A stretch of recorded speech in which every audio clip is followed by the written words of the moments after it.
દાદા ભગવાન અસીમ જય જયકાર હો.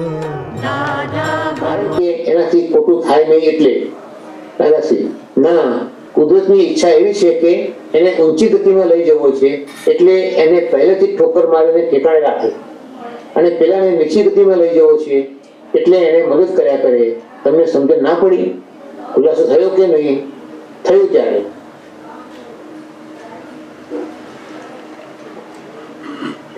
નરેન્દ્રભાઈ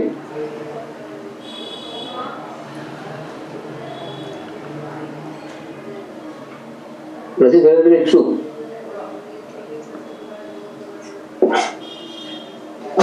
હેલો, આજે કહ્યું ને સાંભળ્યું ને? હા સાહેબ, તો કે આમાં કુદરતે ડખો ના કર્યો કહેવાય?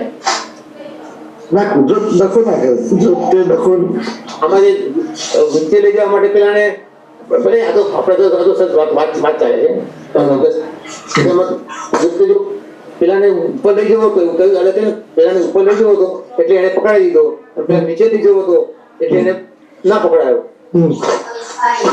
હા, તે એની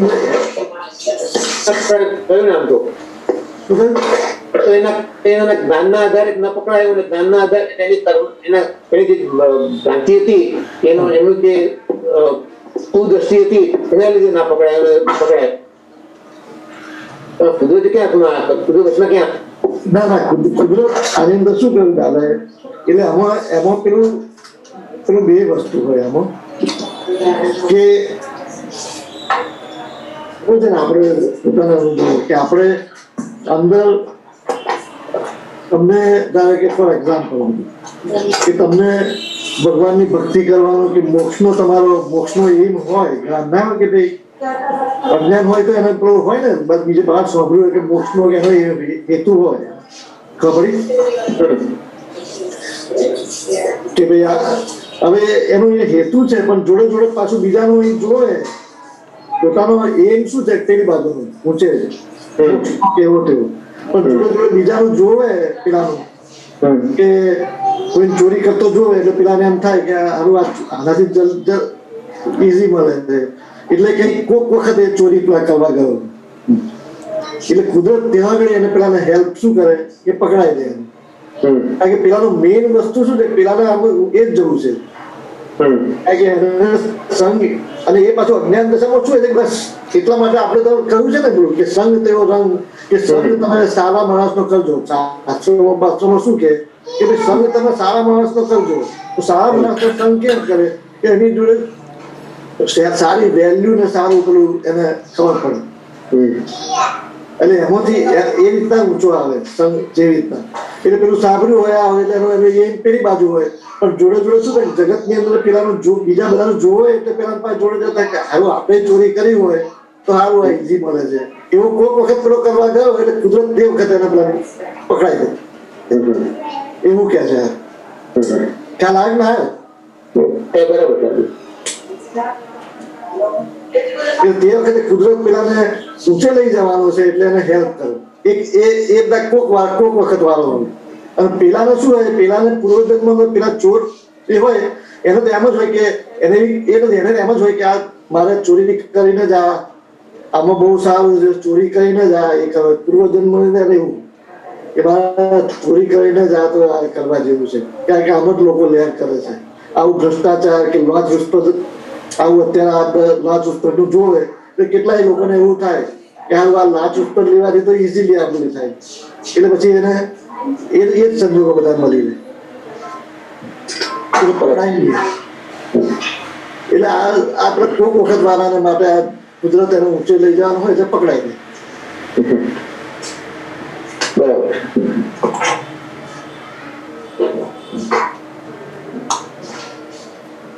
પુણ્ય પાપ ક્યાં આમ વેચાય? પ્રશ્ન કરતા કેટલાક જૂઠું બોલે તો પણ સત્યમાં કપી જાય છે, અને કેટલાક સાચું બોલે તો પણ જૂઠમાં કપી જાય છે. એ શું પઝલ છે દાદાશ્રી? એ એના પાપ અને પુણ્યને આધારે બને છે. એના પાપનો ઉદય હોય તો એ સાચું બોલે તો પણ જૂઠમાં કપે, ત્યારે પુણ્યનો ઉદય હોય ત્યારે જૂઠું બોલે તો લોકો એને સાચું સ્વીકારે, ગમે તેવું જૂઠું કરે તો એ ચાલી જાય. પ્રશ્ન કરતા તો એને કઈ નુકસાન નહીં? દાદાશ્રી નુકસાન તો ખરું, પણ આતા ભવનું, આ ભવમાં તો એને ગયા ઉતારનું ફળ મળ્યું, અને આ જુઠ્ઠું બોલ્યો ને એનું ફળ એને આવતા ભવ મળે. અત્યારે તો એને બીજ રોપ્યું, બાકી આ કઈ પોપડવાની વાત નથી. તમે તેવું ચાલે, ત્યાં અભિપ્રાય ફેરવો. હવે તમે આખા દિવસમાં એકુય કર્મ બાંધો છો ખરા? આ શું કર્મ બાંધ્યું? જે બાંધશો એ તમારે ભોગવવું પડશે. પોતાની જવાબદારી છે, એમાં ભગવાનની કોઈ જાતની જવાબદારી નથી. પ્રશ્ન કરતા આપણે જુઠ્ઠું બોલાવ હોઈએ એ પણ કર્મ બાંધ્યું જ કહેવાય ને? દાદાશ્રી ચોક્કસ હોય, પણ જુઠ્ઠું બોલ્યા હોય ને તેના કરતા જુઠ્ઠું બોલવાના ભાવ કરો છો તે વધારે કર્મ કહેવાય. જુઠ્ઠું બોલવું એ તો જાણે કે કર્મ ફળ છે. જુઠ્ઠું બોલવાનો ભાવ જ, જુઠ્ઠું બોલવાનો આપણો નિશ્ચય એ કર્મ બંધ કરે છે. આપને સમજમાં આવ્યું? આ વાક્ય કઈ હેલ્પ કરશે તમને? શું હેલ્પ કરશે? પ્રશ્ન કરતા જુઠ્ઠું બોલતા અટકવું જોઈએ. દાદાશ્રી ના, જુઠ્ઠું બોલવાનો અભિપ્રાય છોડી દેવો જોઈએ. અને જુઠ્ઠું બોલાઈ જવાય તો પશ્ચાતાપ કરવો જોઈએ કે શું કરવું, આવું જુઠ્ઠું ના બોલવું જોઈએ. પણ જુઠ્ઠું બોલાઈ જવું એ બંધ નહીં થઈ શકે, પણ તેનો અભિપ્રાય બંધ થઈ જશે. હવે આનાથી જુઠ્ઠું નહીં બોલવું. જુઠ્ઠું બોલવું એ મહાપાપ છે, મહા દુઃખદાયી છે, અને જુઠ્ઠું બોલવું એ જ બંધન છે. એવો જો અભિપ્રાય તમારે થઈ ગયો તો તમારા જુઠ્ઠું બોલવાના પાપો બંધ થઈ જશે. અને પૂર્વે જ્યાં સુધી આ ભાવ બંધ નહોતા કર્યા ત્યાં સુધી જે એના રિએક્શન છે એટલા બાકી રહેશે. તમારો હિસાબ તમારે આવશે. તમારે પછી જેટલું ફરજિયાત જુઠ્ઠું બોલવું પડશે તો તેનો પશ્ચાતાપ કરી લેજો. હવે પશ્ચાતાપ કરો તો પણ પાછું જે જુઠ્ઠું બોલ્યા તે કર્મફળનું ફળ આવશે. અને પાછું કે તો એક સેકન્ડ, આપણે અશોકભાઈ જોઈન થયા છીએ. ઓકે, જય સચ્ચિદાનંદ. આ ચેપ્ટર પછી વાંચીશું, ત્યાંથી અભિપ્રાય કરવો પછી વાંચીશું. વાંચવો તો વાંચો, વાંધો નહીં. અને કોઈના પ્રશ્નો પ્રશ્ન નહીં હોય તો વાંચીશું.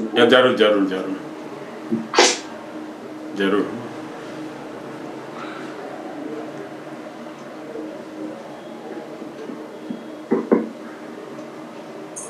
મહાત્મા કોઈને ક્વેશ્ચન હોય તો હેન્ડ રેઝ કરજો.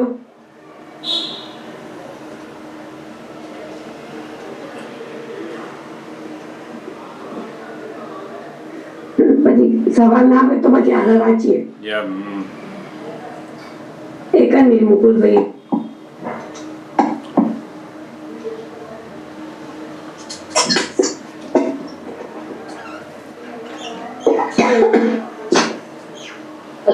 જય સચ્ચિદાનંદ. જય સચ્ચિદાનંદ. જય સચ્ચિદાનંદ. અને બધા મહાત્માઓને જય સચ્ચિદાનંદ. મહાત્માઓને જય સચ્ચિદાનંદ. જય સચ્ચિદાનંદ. આપતા પુત્ર પરેશાનનો એક ક્લિપ્સ આવેલી. એ લખે કે દરેકને સુખનો કોટા વહેંચો અને દુઃખનો કોટા આપણી પાસે હોય તે રોજ સવારે ઓગળીને પીજો. બરાબર. એટલે આનો અર્થ એવો થાય કે સુખની દુકાન જ ખોલવાની. બરાબર છે. બીજાને સુખ જ આપવું. બરાબર છે. અને જરા ડિટેલમાં જરાક સમજાવો.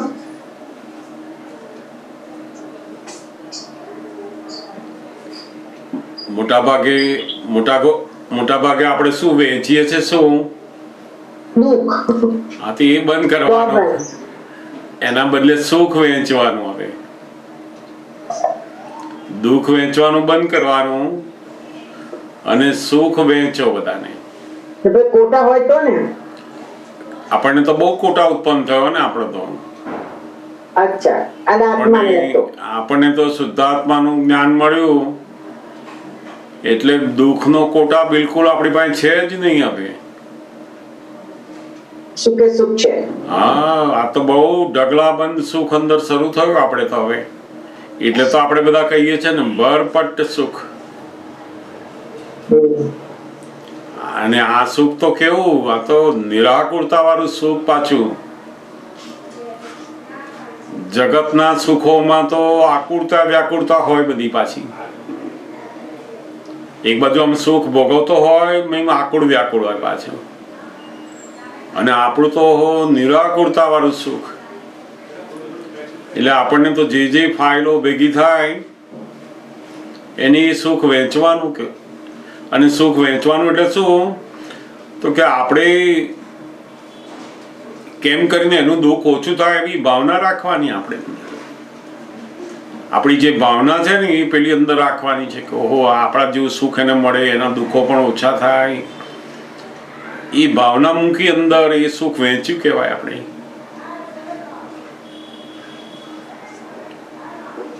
આપણું જે સુખ છે, આપણો જે આનંદ છે, આપણી જે સમજણ છે એને પ્રાપ્ત થાય, એના દુઃખો ઓછા થાય, એવી ભાવના એ સુખ વેચ્યું કહેવાય આપણે.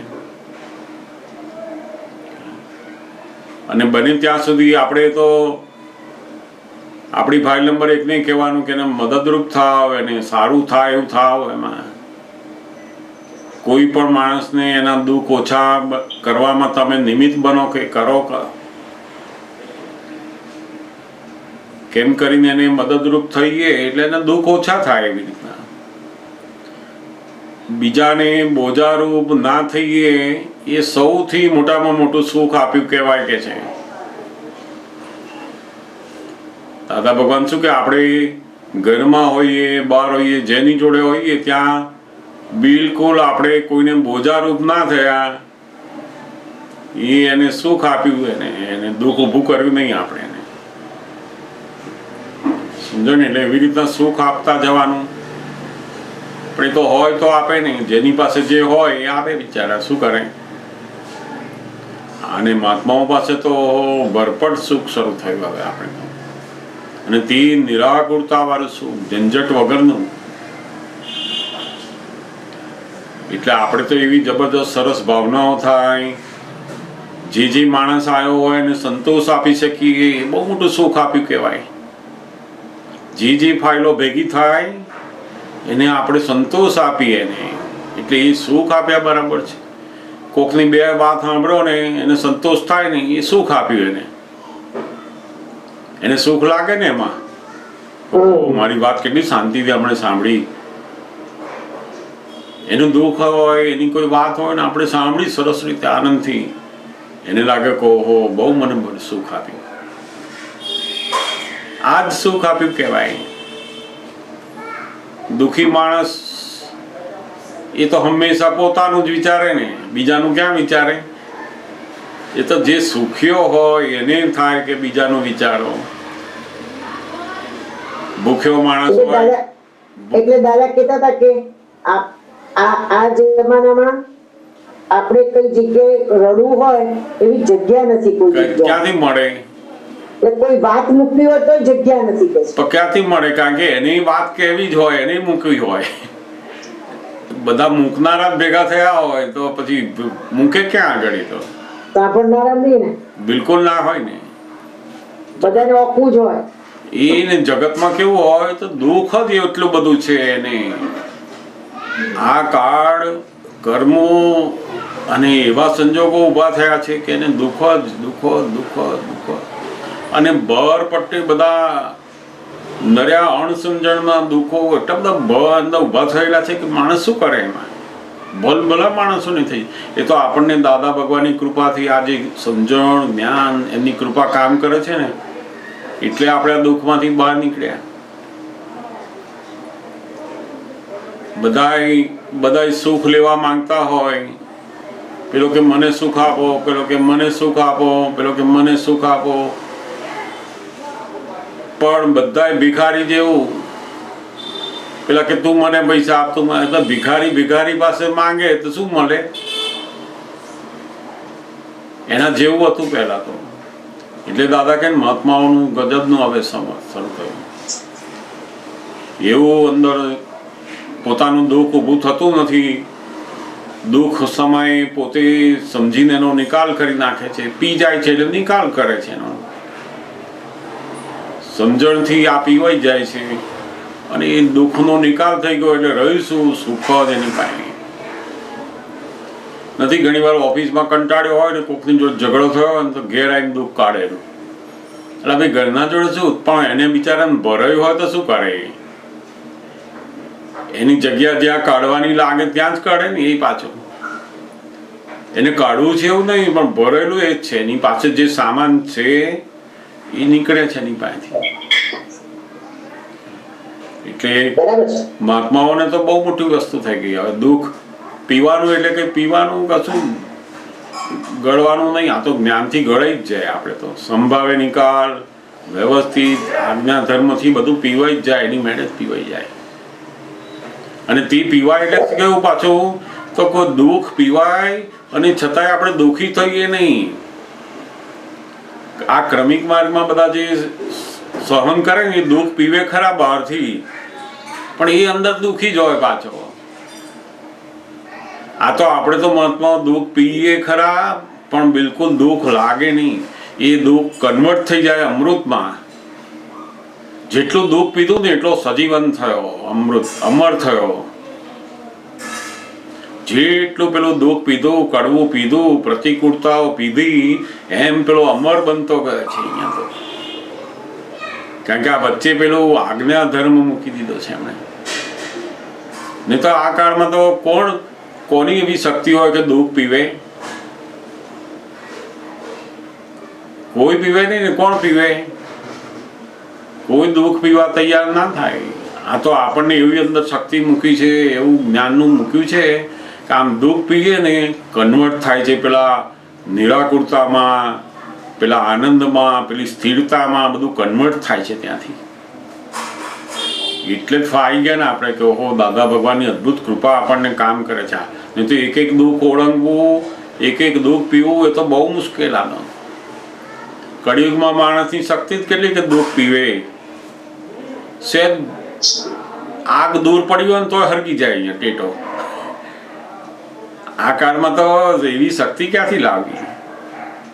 પણ દાદા ભગવાનની અદ્ભુત આ જ્ઞાનની 5 આજ્ઞા આપણી અને આ અદ્ભુત કૃપાનું ફળ, એટલે એટલું અદ્ભુત કામ થાય છે આમાં. આપણે તો દુઃખ પીએ છીએ ને છતાંય અમરત્વ ઉત્પન્ન થાય છે અંદર. ગજબનું કામ થાય છે. સમજાયું ને? સરસ વાત છે.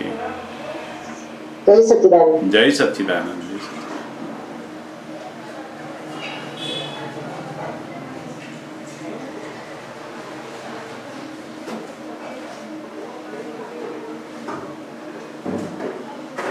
બીજા કોઈ ક્વેશ્ચન હતો? વાત જરૂર. કિરીટભાઈ ધર્મિષ્ઠાબેન. ધર્મિષ્ઠાબેન ત્યાંથી ઓપન કરજો. ઓકે યાદ થયું. જય સચ્ચિદાનંદ. જય સચ્ચિદાનંદ. જય સચ્ચિદાનંદ. હા, આ ચરણ વિધિમાં છે હું ગુરુદેવ થકી ગુરુદેવ થકી જ્ઞાન થકી સર્વે સિદ્ધોથી, સંતોથી, મહંતોથી, જગતના જીવ માત્રથી કદી પણ શંકિત, વંચિત કે બાંડો ન બનવું તેવી શક્તિ, ભક્તિ, દ્રષ્ટિ, જ્ઞાન, વિવેક અને પ્રજ્ઞા આપો. એમાં સંકિત તો સમજ્યા, વંચિત અને બાંડો બધા સમજાવ. હા, એટલે બાંડો બરાબર. વંચિત અને બાંડો, આ બાંડો શબ્દ એટલે કોઈનું ઊંધું જોવું એને બાંડો કહેવાય. નથી આમ આપણી આંખની બાંડાપણું હોય, એક આંખનું બરાબર દેખાતું ના હોય ને આમ જોઈએ ને તો પેલો બતાવતો છતું પણ આપણને દેખાય કેવું ઊંધું. તો એને પેલું બાંડો શબ્દ વપરાય છે ત્યાં આગળ.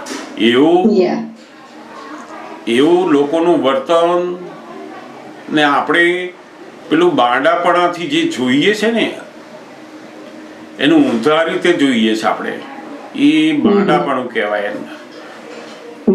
જગતનું બધું છે સવડું, બધું સવડું છે, પણ આપણને દેખાય છે એનું ઊંધું પેલું બાંડાપણાના કારણે. દ્રષ્ટિ આપણી જે છે એ પેલી અવળું જોવાની, ઊંધું જોવાની જે છે ને એ બાંડાપણાની દ્રષ્ટિ છે. એટલે આપણે અંદર એ મૂક્યું એમાં કે મારું આ બાંડાપણાની સંકિત, વંચિત બાંડાપણું નીકળી જાય એવું કરો એમ.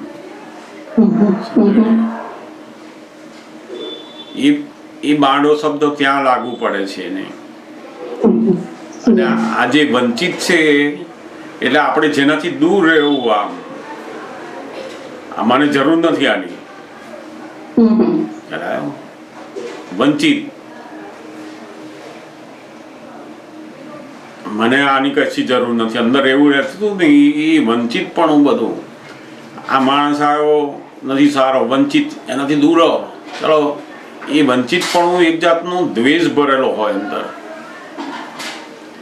વંચિત પણ એ શું છે, અંદર એક જાતનો દ્વેષ ભરેલો હોય બધી જાત જાતની વસ્તુઓ પર, માણસો પર, જગ્યાઓ પર.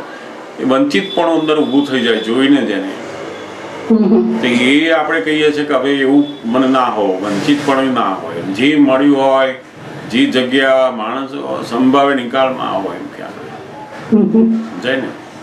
સંગીત, વંચિત, બાંડો બનવું, આ બધી અજ્ઞાનતાની નિશાની હતી. એ ધીમે ધીમે આપણે એ પ્રાર્થનામાં મૂકીએ છીએ ને કે અમે અમારી ફાઇલ નંબર 1 હવે એની અંદર આ જે બધું હોય એમાંથી અમે બહાર નીકળી જઈએ. હવે સંકિત, વંચિત, બાંડો ન બનવું, એવી દ્રષ્ટિ, જ્ઞાન એ મને પ્રાપ્ત થાય. હવે એવી સમજ આવે, એવી જ્ઞાન અંદર ગોઠવાય કે આ બધામાંથી હું બહાર નીકળી જાઉં. સમજાયું ને? જય સચ્ચિદાનંદ. જય સચ્ચિદાનંદ. જય સચ્ચિદાનંદ. એમાં શું તેજલને ક્વેશ્ચન છે, એક મિનિટ ઓપન કરું. જરૂર.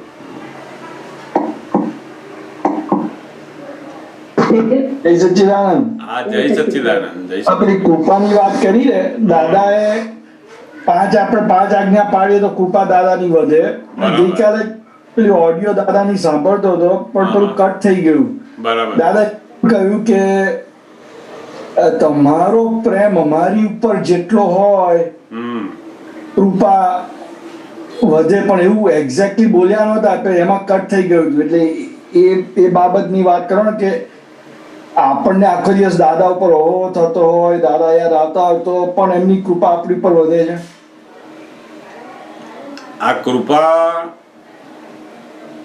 એ વધવી ઘટવી એની પાછળ મુખ્ય કારણ એક જ હોય છે કે જેની જેવી સિન્સિયરિટી, એમની કૃપા તો એક વહેતી વસ્તુ છે. એમને એ કૃપાની અંદર સંપૂર્ણ વિતરાગ પણ અંદર ભરેલું છે. પણ એ કૃપાની શક્તિ એ કોની પાસે પહોંચી જાય છે તો કે જેની અંદર પેલો સિન્સિયરિટીનો ગુણ હોય ને ત્યાં એ જતી રહે છે. સિન્સિયરિટી, ભાવના તો બધાની હોય, દાદા ભગવાન પ્રત્યેની અદ્ભુત ભક્તિ હોય, એને યાદ આવતા હોય આખો દિવસ, એનું નક્કી પણ હોય, બધું જ હોય. તો પણ કૃપા ક્યાં કામ કરે? સિન્સિયર. આ સિન્સિયરિટીનો જે ગુણ છે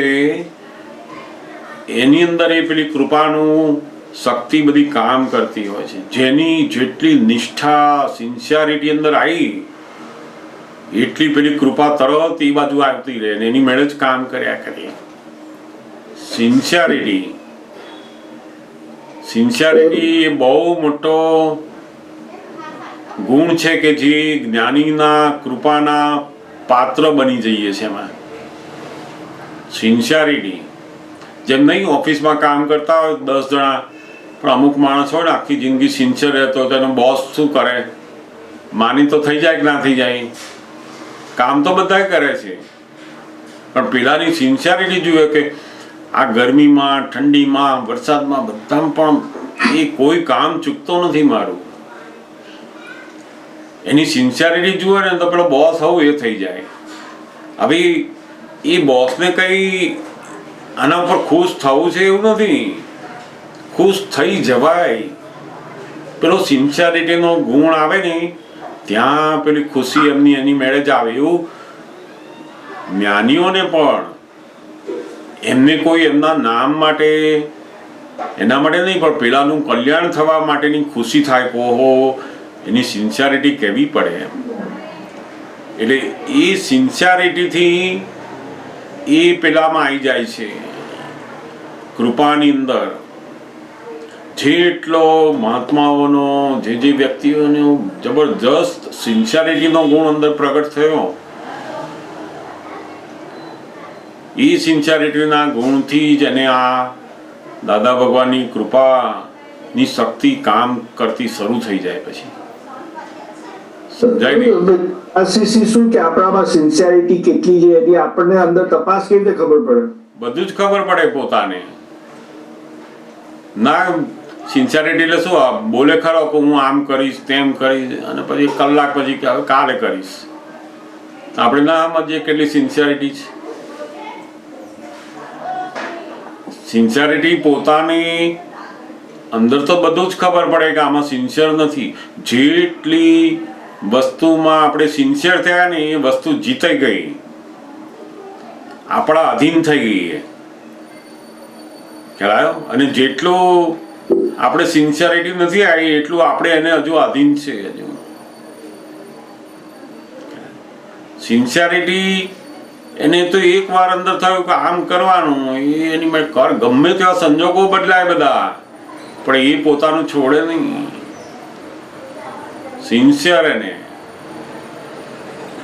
કાગળ નીચે નથી લખતા બધા યોર સિન્સિયરલી, આ લખ્યું છે એની હું સહી કરી આપું છું, કશું બદલાશે નહીં મારું હવે એમ. એ લખીએ ખરા પણ સિન્સિયરિટી લાવી ક્યાંથી? આપણે તો બોલીએ ખરા, એટલે સંજોગોના અધીન પેલા ભાવ ઉત્પન્ન થાય ને ત્યારે આપણે બોલીએ કે હું કેવળ એક નિષ્ઠાપૂર્વક કેવળ એક આપની આજ્ઞા. જેવા બહાર નીકળીએ ને કંઈક ગાડી જોઈ, ખાવાનું જોયું, એ પેલી સિન્સિયરિટી જતી રહે બધી જરી વારમાં. એનું કારણ શું? તો કે આપણને એટલી બધી આ જ્ઞાન, મોક્ષ, આજ્ઞા ધર્મની એટલી બધી હજુ વેલ્યુએશન નથી હજુ. એટલે સિન્સિયરિટી આવતા વાર લાગે, ધીમે ધીમે ધીમે ધીમે આવે. સિન્સિયર ગમે તેવા સંજોગો આવે પણ પોતાનો નિશ્ચય બદલે નહીં, એ છોડે નહીં એમાંથી. બહુ જબરદસ્ત સિન્સિયરિટી. અને એ સિન્સિયરિટીનું ફળ પેલું પછી જ્ઞાનીની કૃપા આવે ત્યાં આગળ. જ્ઞાનીની કૃપા તો વહેતી હોય છે, પણ જ્યાં સિન્સિયરિટીનો ગુણ હોય ત્યાં એ પેસી જાય છે. દાદા કે મારી જોડે 10 વર્ષ રહો તો મારી કૃપા ના આવે, પણ પેલું સિન્સિયરિટી જેનામાં હોય ને ત્યાં પહોંચી ગઈ હોય, કૃપા પહોંચી જાય. એ છો ને ઘેરે હોય પણ એની અંદર સિન્સિયરિટી જબરદસ્ત છે. દાદા ભગવાનની અદ્ભુત કૃપા કંઈ કામ કરે ને એ કૃપાથી પેલાને અનુભવે એવા થાય ત્યારે છે.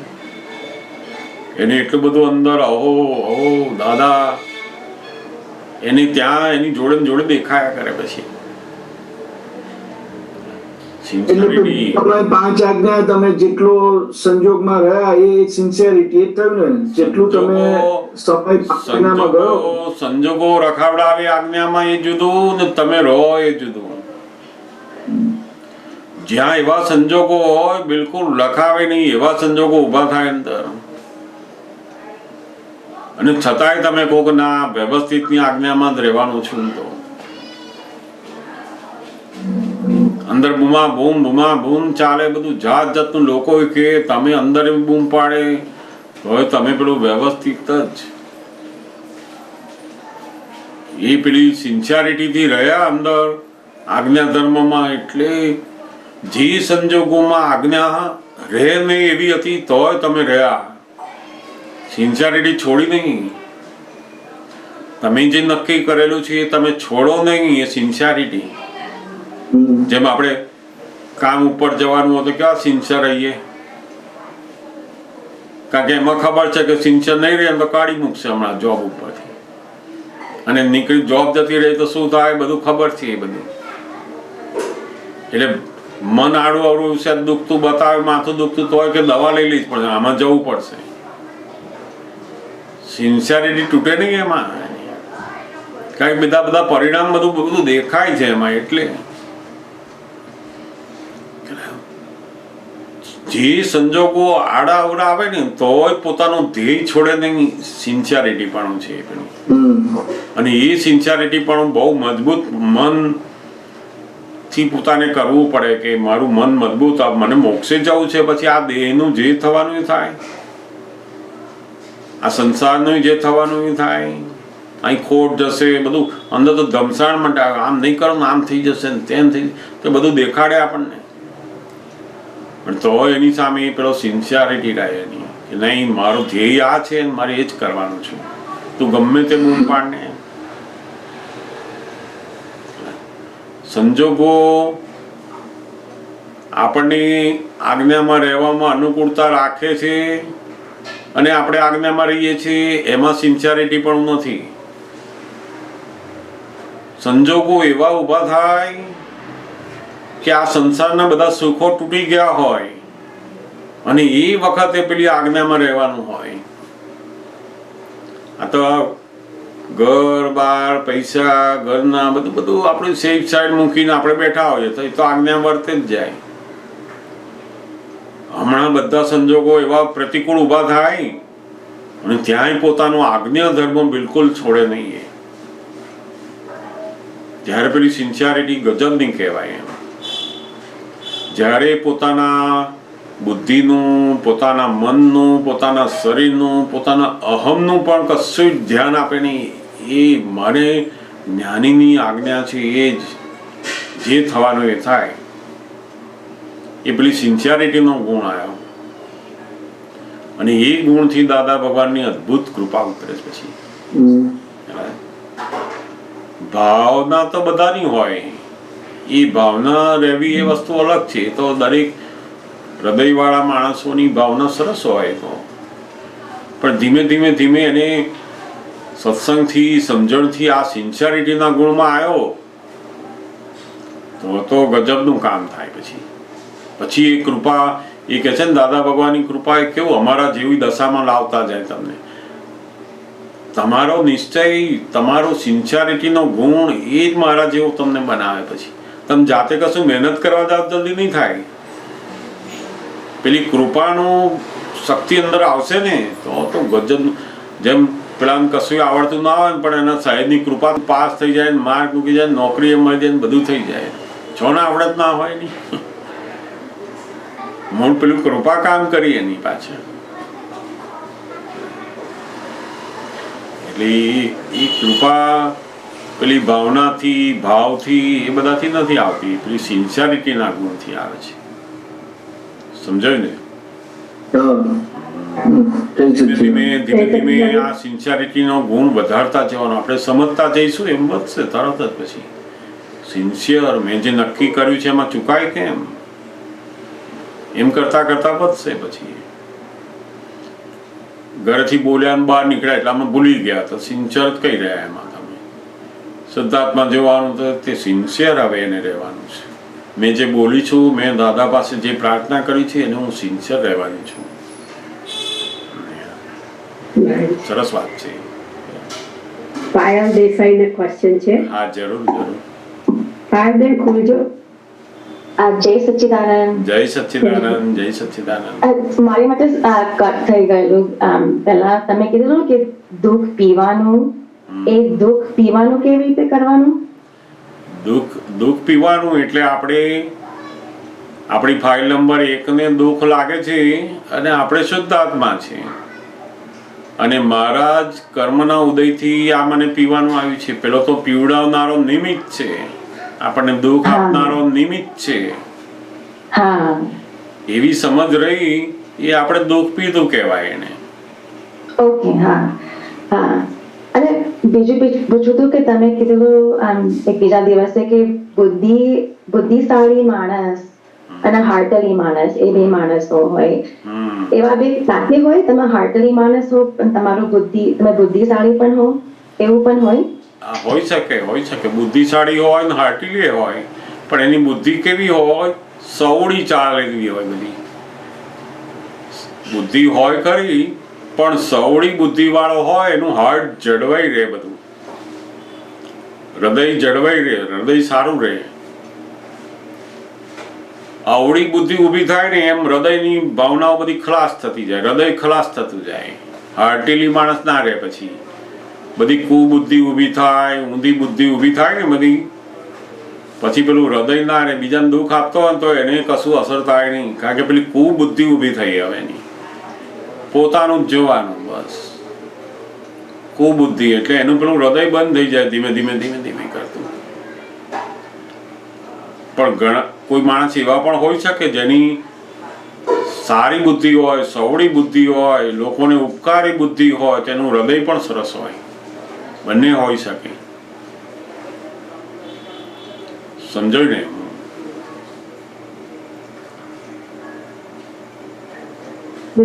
કટ થઈ ગયું લાગે છે. વાંધો નહીં.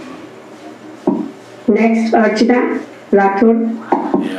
બેનાબેન પૂછો. જય સચ્ચિદાનંદ. જય સચ્ચિદાનંદ. આ સીડી 10 માં ત્રીજું પદ છે ને, વિનંતી કરું હાથ જોડી. એમાં એક લીટી છે તે સમજાવો. અપદની થોડી ઠંડકમાં, સ્વપદમાં કાયમી ઉકળાટ, પ્રભુને પૂરી ભંડકમાં, દીધા તાળાને કૂચીએ કાટ. નીકળી શકશે અહીંયા? મૂકું છું. જરૂર. સીડી 10 અને પદ 3.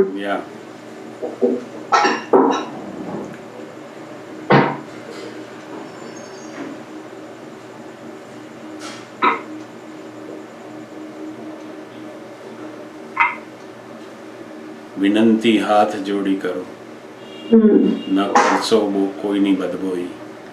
હા, યસ. અચ્છા ને, અપદની થોડી ઠંડકમાં, સ્વપદમાં કાયમી ઉકળાટ. બરાબર બરાબર. બસ એ. અપદની થોડી ઠંડકમાં, સ્વપદમાં કાયમી ઉકળાટ, પ્રભુને પૂરી બંડકમાં, દીધા તાળાને કૂંચીએ કાટ. અપદની થોડી ઠંડકમાં. અપદની ઠંડક એટલે શું? તું કે હું બીનાબેન છું એ અપદ છે, આપણું પોતાનું સ્વપદ નથી. હવે એ અપદની થોડી ઠંડકમાં એટલે પોતાના મનને કંઈક ગમતું મળ્યું, પોતાના અહંકારને ઠંડક લાગે એવી જગ્યા મળી, તે પેલી અપદની થોડી ઠંડકમાં મય સ્વપદમાં તો કાયમી ઉકળાટ છે. કારણ કે અપદની ઠંડક એકવાર મળે ને એટલે પેલું અપદ વાળું કેવું છે, ફરી બીજી ઠંડક હોદે પાછું. સહેજ અનુકૂળતા મળી ને પેલું અપદમાં એટલે ફરી એને શોધે એટલે ઉકળાટ વધ્યો. આ ઠંડક કેવી શોધે છે? ઉકળાટ વાળી છે. આપણને એકવાર મનની અંદર કોઈ ગમતી વસ્તુ આપીને અપદની ઠંડકમાં, એટલે પછી એ ઠંડક શું કરે? અંદર ઉકળાટ કરાવે પેલા સ્વપદને. અંદર બધો ઉકળાટ, આની અંદર સુખ છે, આની અંદર સુખ છે, આની અંદર સ્વપદમાં કાયમી ઉકળાટ. આ બહારની ઠંડક મેળવવામાં સ્વપદમાં કાયમી ઉકળાટ થયા કરે છે. તો ખરેખર પ્રભુને પૂરી બંડકમાં, દીધા તાળા ને કૂંચીને કાટ ચડી ગયો પાછો. બંડક જ જોયું છે આ ઇન્ડિયામાં બહુ. આ બંડકિયા અનાજ ભરવાના એવા બંડકિયા આવતા, બિલકુલ અવાજ આવી જ નહીં એ બંડકમાં. કોઠીઓ કહેતા હતા પેલા. આ એવા બંડક આવે લાકડાના, પછી તે પાછું એને તારું મારે અને કૂંચી તો પાછું કાટ ખવાઈ ગઈ. હવે તારું કોણ ખોલે એને? એનું તાળું ખોલે નહીં. પ્રભુને પૂરી બંડકમાં, પોતાનું જે સ્વરૂપ છે સ્વપદ, એને તો બધું બંડકમાં પૂરી દીધા બધાએ. એટલે આ અપદની થોડી ઠંડકમાં, આ બહારનું સહેજ સુખ લેવામાં મય કાયમી ઉકળાટ છે. નર્યો કે છે, સમજાય ને? બહુ કવિરાજે તો બહુ અદભુત આ એક એક પદોની અંદર લાઈનોમાં લખેલું છે. સમજાયું ને? સ્વપદમાં કાયમી ઉકળાટ. અંદર પોતાનું જે સ્વપદ છે એની અંદર કાયમી ઉકળાટ છે. નર્યો તેની પેલો કાયમી ઉકળાટ અંદર છે એ બંધ નથી કરવો, પણ આ પેલું અપદની ઠંડક કરવી છે બહાર. જેમ એના વિશે કોઈ સરસ કહ્યું, મારા વિશે સરસ બોલ્યા એટલે પેલી અપદની ઠંડકમાં બેસી ગયા, એની જોડે ફાઈ જાય. તે સ્વપદમાં કાયમી ઉકળાટ પછી અંદર એને હોદ્યા કરશે કે આ ઠંડક વાળા કઈ ગયા, આ ઠંડક વાળા કઈ ગયા, હોદ્યા કરશે એને. એ ઉકળાટ ઉભો કર્યો પાછો અંદર, અને એમાં પ્રભુ પૂરાઈ ગયા બંડકમાં.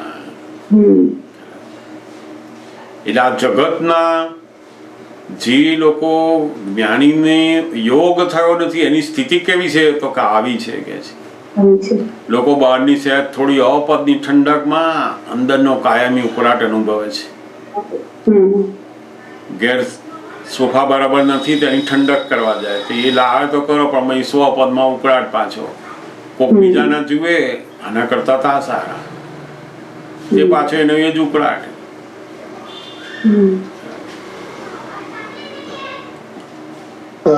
અશોકભાઈ, હા જરૂર જરૂર, બોલો. જય સચ્ચિદાનંદ. જય સચ્ચિદાનંદ. જરાક ઉમેરું તમારું. જરૂર, ચોક્કસ ચોક્કસ ચોક્કસ.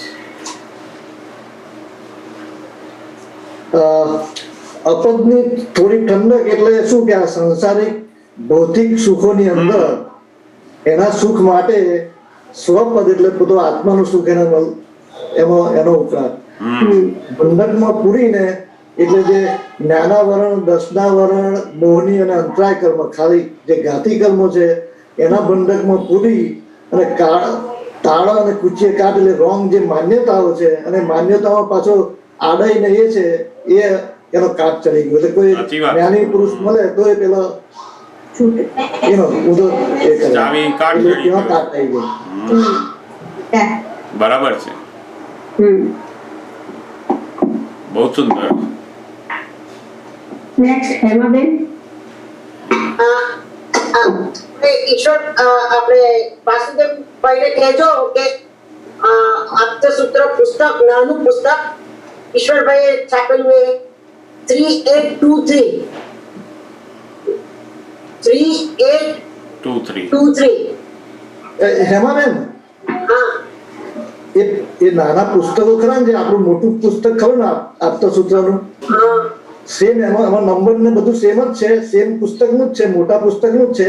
એ નાનું કે પણ નાનું શું ઈશ્વર કાકાએ કે આપણે બધું બધાને ખિસ્સામાં રાખી શકે અને પેલા હલકા પડતો એટલે એના પાર્ટ બનાવ્યા. મને લાગે 10 કે કેવા નંબરનું પુસ્તક છે, 5 નંબરનું પુસ્તક છે 3823.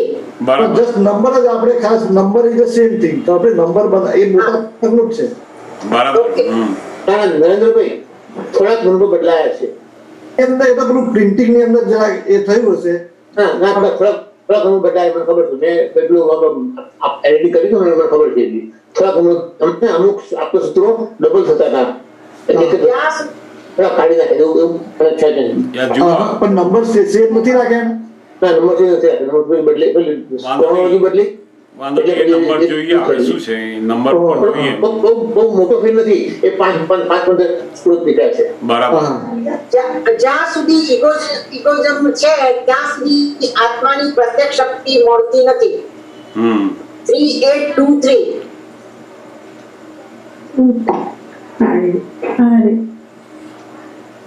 આ છે ને એ જ છે 3823. ઇગોઇઝમ છે ત્યાં સુધી આત્માની પ્રત્યક્ષ શક્તિ મળતી નથી. 5મા નંબરનું પુસ્તક બરાબર છે, અને બરાબર એ જ છે 3823. હા બસ આ બરાબર છે. જ્યાં સુધી ઇગોઇઝમ છે ત્યાં સુધી આત્માની પ્રત્યક્ષ શક્તિ મળતી નથી. હા, એટલે ઇગોઇઝમ, જ્યાં સુધી ઇગોઇઝમ છે, એ ઇગોઇઝમ છે એટલે શું તો કે ભ્રાંતિ છે. હું જે હેમાબેન છું એવી ભ્રાંતિ છે.